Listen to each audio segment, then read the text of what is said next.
Luke 34. Diyos ang Bible mo. Luke, Diyos. Magsitayo po tayo lahat bilang paggalang sa pagbasa ng salita ng Diyos. Ating pong basahin ng sabay-sabay ang Luke 23:34. Luke 23:34. Ready? If you are there.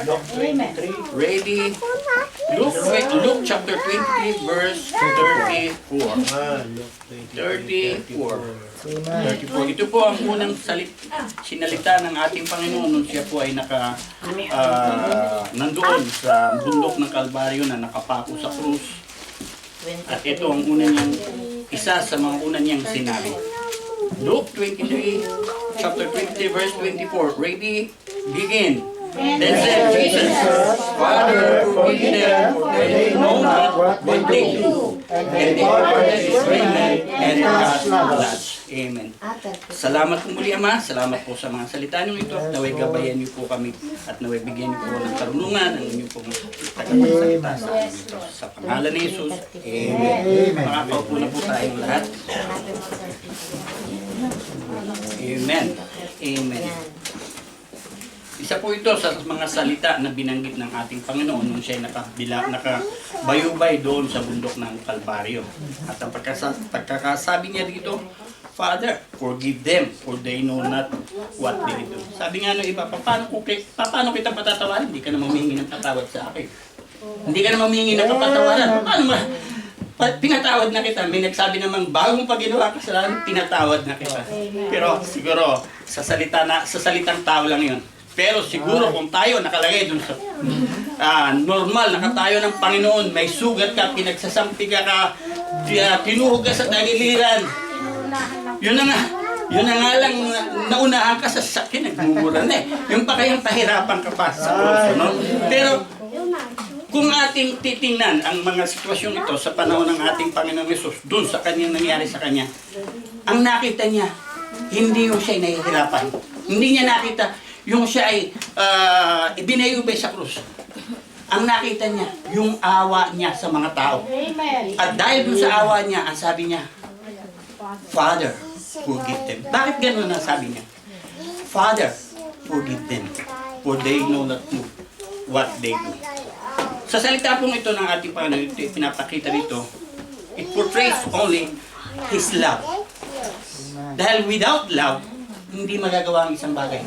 Sabi nga, paano mo naibibigay ang iyong puso, ang iyong katawan, ang iyong pag-iisip sa isang tao, kung hindi mo siya mahal.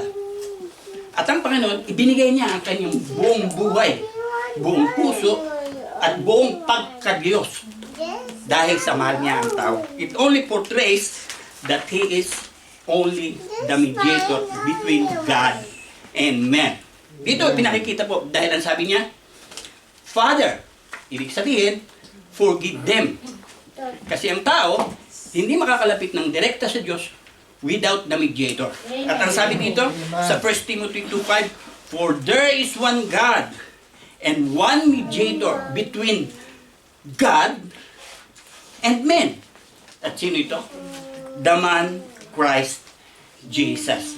Amen. Kaya tayo bilang mananampalataya at tayo na sumampalataya sa Panginoon, although sinabi doon na we can go directly to the throne of glory of God, but there is always the word in the name of Jesus Christ.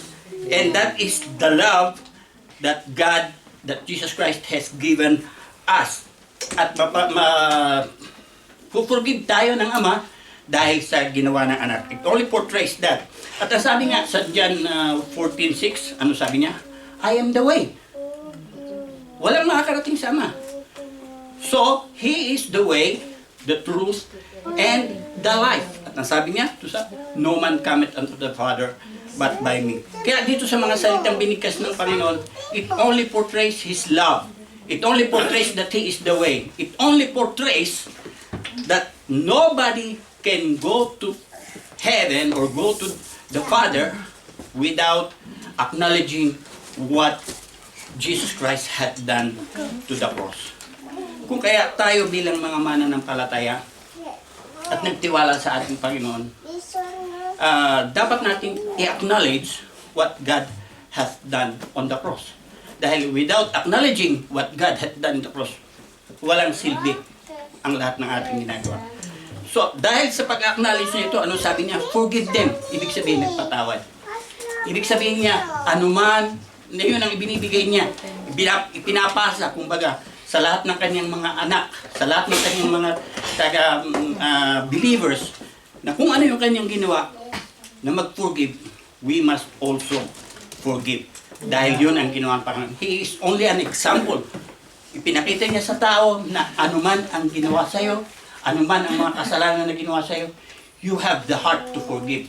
And that this is the example that God has shown, manifested to us. Dahil siya ang ating example. Being siya ang ating Panginoon, He manifested yung pag-ibig na yun. At ang sabi nga ni 1 John, ni John, ang sabi niya, kung merong pag-ibig tayo sa Kanya, ay nanasa atin ang pag-ibig ng Ama. Sabi niya, ang pag-ibig ng Ama. At paano mo pakikita ang pag-ibig sa Diyos? Kung hindi mo kayang ibigin ng iyong kapatid. Samantalang iyong kapatid, nakikita mo? In your eyes, physically. Paano mo masasabing mahal mo ang Diyos na hindi mo nakikita? So kung sasabihin mo siyang minamahal mo siya, nagsisinungaling tayo. So, ipakita natin kung paano ipinakita ng Panginoon. Bakit? Nakabayubay sa krus. Hirap na hirap. At talagang doon sa pagkakataon na nakikita natin ang Panginoon ay hindi niya, kung sa salitang tao, hindi niya na alam ang gagawin. Pero hindi. Hindi niya nakita yung kanyang paghihirap. Hindi niya nakita yung kanyang kahihiyan, yung shame. Dahil ang daming nagsabi doon, kung ikaw ang Diyos, bumaba ka diyan. Di ba? Kahihiyan yun. Yung sinaktan siya, di ba? Sa physical na tao, talagang nakakaramdam siya ng sakit. Pero ano sinabi niya? Father, forgive them, for they know not what they do. At alam niyo ba kung sino itong mga ito? Kung sino ito, hindi lang ito yung mga Jewish priest na nagpakulong sa kanya. Hindi lamang ito yung mga yung centurion, hindi lamang yung mga tao na nanghamak sa kanya. Isa rin tayo na humahamak sa Panginoon kung hinahamak natin ang ginawang paghihirap niya doon sa krus. Kaya bilang isang mananampalataya, we must acknowledge what God has done on the cross. We must also forgive so that the Father will forgive us.